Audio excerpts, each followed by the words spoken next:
Некогаш порано Audi Q3 се произведуваше во Seat, но од втората генерација тој доаѓа од Унгарија. Сега пак заедно со него во истите погони се подготвува производството на престојната Cupra Terramar, кој раководството на шпанската марка им го представи на вработените таму. Овој кросовер долг 4,5 метри, кој веројатно ќе замени Cupra Ateca, ќе биде последниот со мотор со внатрешно согорување. Според претходно објавените информации, покрај благ хибрид ќе се нуди и со плагин погон способен да помине 100 електрични километри.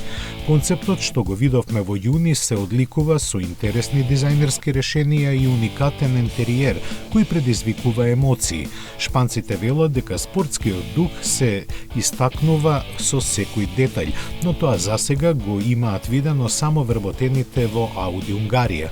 Ние ќе мора да почекаме уште малку, бидејќи пазарниот старт му е планиран за 2024 година.